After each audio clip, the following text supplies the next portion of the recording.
அன்பானவர்களே, தமிழ்நாட்டை பொறுத்த வரைக்கும் 2024 நாடாளுமன்ற தேர்தலில் 40 இடங்கள்லையும் திமுக கூட்டணி வெற்றி பெற்றிருக்கு. இந்த நேரத்தில் பிஜேபியை சேர்ந்தவங்க நாங்கள் 9 இடத்துல 2வது இடத்த பிடிச்சிருக்கோம் அப்படின்னு காமெடி பண்ணிட்டு இருக்கானுவ. அவனும் பிஜேபி காரணம் சொல்றது போல இந்த 9 இடங்கள்லையும் என்ன காரணங்களால இவங்க 2வது இடத்துக்கு வந்தாங்க, அதுக்கு பிஜேபி தான் காரணமா அப்படிங்கிறது தான் இந்த காணொலியில் பார்க்க இருக்கிறோம். இவங்க சொல்லக்கூடிய இடங்கள்ல முதல் இடம் பார்த்தீங்கன்னா திருவள்ளூர். திமுகவுடைய கூட்டணியில் உள்ள காங்கிரஸுடைய வேட்பாளர் சசிகாந்த் செந்தில் அவர்களுக்கும் பிஜேபியோடைய பாலகணபதிக்கும் வித்தியாசம் எவ்வளோ பார்த்தீங்கன்னா 5,72,155 வாக்குகள். இவ்வளோ குறைவாக வாக்கு வாங்கிட்டு 2வது இடம்னு பீத்திக்கிறானுங்க. 2வதா தெற்கு சென்னை. இந்த தொகுதியில் தமிழச்சி தங்கப்பாண்டியனுக்கும் தமிழிசை சவுந்தரராஜனுக்கும் உள்ள வித்தியாசம்னு பார்த்தீங்கன்னா 2.5 லட்சம் ஓட்டுகள். 2.5 லட்சம் ஓட்டு குறைவாக வாங்கிட்டு 2வது இடம்னு பீத்திக்கிறானுங்க. படித்தவங்க நிறையா இருக்காங்க. நம்ம 2 மாநிலங்களுக்கு ஆளுநராக இருந்தோம், அதனால் ஓட்டு போடுவாங்கன்னு நினச்சி இருந்த வேலையை விட்டுட்டு தோற்று போய் நிற்கிறாங்க நம்ம தமிழிசை அக்கா. 3வதா சென்னை சென்ட்ரல். தயாநிதி மாறன் கிட்ட 2.5 லட்சம் வாக்கு வித்தியாசத்தில் தோற்று போன வினோஜ் தான் 2வது இடம். இங்கே மத்திய சென்னையை பூர்வீகமாக கொண்ட இவர் ஹோட்டல் பிஸ்னஸில் இருக்காரு. சென்னை ரோஹிணி தேட்டரில் இவரும் ஒரு இயக்குனர். மீடியா பலத்தால் வெற்றி பெற்றலாம்னு நினச்சி 2.5 லட்சம் வாக்கு வித்தியாசத்தில் தோற்று போயிட்டார். 2.5 லட்சம் வாக்கு வித்தியாசத்தில் தோத்தாலும் இவங்க 2வது இடங்கிறது பெருமை தான். 4வதா வேலூர். இந்த தொகுதியில் போட்டியிட்ட கதிர் ஆனந்த் கிட்ட 2,15,000 சொச்ச வாக்கு வித்தியாசத்தில் ஏசி சண்முகம் தோற்றுருக்காரு. இவர் எம்ஜிஆர் காலத்திலேருந்து அரசியல்வாதி, எம்பி, எம்எல்ஏன்னு பல பதவிகளை பார்த்தாரு. பாமகவுடைய வன்னியர் ஓட்டும் இவர் சமுதாயமான முதலியார் ஓட்டும் கிடைக்கணும்னு நினைச்சாங்க. கடைசியில் 2வது இடத்தை பெற்று வெற்றிகரமான தோல்வியை சந்திச்சிருக்காரு. 5வதா நீல்கிரிஸ்.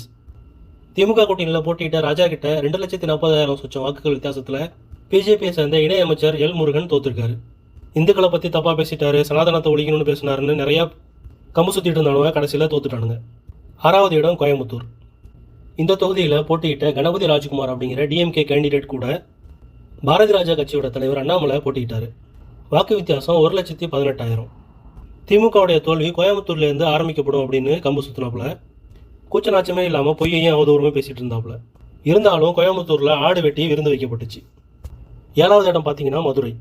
இந்த தொகுதியில் கம்யூனிஸ்ட் சார்பாக போட்டியிட்ட வெங்கடேசன் அவங்க கூட போட்டியிட்ட விளக்கு பூஜை ராமஸ்ரீனிவாசன் அவங்க 2,09,000 வாக்குகள் வித்தியாசத்தில் தோற்றுருக்காங்க. 2,20,000 வாக்குகள் கூட இந்த மாதிரி விளக்கு பூஜை கதை சொல்லி வாங்கின ஓட்டுகளாக தான் இருக்கும். ஏடிஎம்கே சார்பாக போட்டியிட்ட சரவணன் அப்படிங்கிறவரால் தான் பிஜேபிக்கு இந்த வாக்குகள் கிடைச்சிச்சு அப்படின்னு சொல்கிறாங்க. 8வதா திருநெல்வேலி.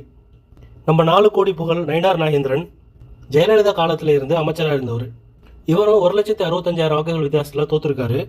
இவருக்கு கிடைச்ச 3,36,000 சொச்சம் வாக்குகள் வந்து பிஜேபியால் கிடைச்சது கிடையாது, இவருடைய தனிப்பட்ட செல்வாக்கால் கிடைச்சது. நான் சார்ந்திருக்கும் கட்சியை பார்க்காம என்ன பார்த்து வாக்களிங்க அப்படின்னு தான் தேர்தல் பிரச்சாரமே செஞ்சார். 9வதா கன்னியாகுமரி. காங்கிரஸ் சார்பாக போட்டியிட்ட விஜய் வசந்த் கூட கிட்டத்தட்ட 1,80,000 வாக்குகள் வித்தியாசத்தில் தோற்றுருக்காரு நம்ம பொறியுருண்டை பொன்னார். இவருக்கு கிடைச்ச 3,65,000 வாக்குகள் கூட ஏடிஎம்கே சார்பில் நிறுத்தப்பட்ட ஒரு வீக்கான வேட்பாளரால் தான் இவருக்கு அதிகமான ஓட்டுகள் கிடைச்சிச்சு. எப்படி பார்த்தாலும் எந்த தொகுதியிலையும் 1 லட்சத்துக்கு அதிகமாக தான் இவங்களுக்கும் திமுகவுக்கும் வித்தியாசம் இருக்குது. இந்த சூழ்நிலையில் நாங்கள் 2வது இடம்னு பீத்திக்கிறானுவ. எதிர்கட்சிகள் என்ன செய்யுதோ இல்லையோ இந்த 5 வருஷத்தில் இவிஎம் மிஷினை மட்டும் ஒழிச்சிட்டா பிஜேபி பற்றி 2வது இடம் 3வது இடம்னு பேச தேவையில்லை. ஒட்டுமொத்தமாக டெபாசிட்டை இழந்த பிஜேபி அப்படின்னு ஒரே வரியில் செய்தியை முடிச்சுட்டு போயிட்டே இருக்கலாம். 2024 தேர்தல் அப்டேட் சம்பந்தமாக மேலும் ஒரு வீடியோவில் சந்திக்கலாம். நன்றி, வாழ்த்துக்கள்.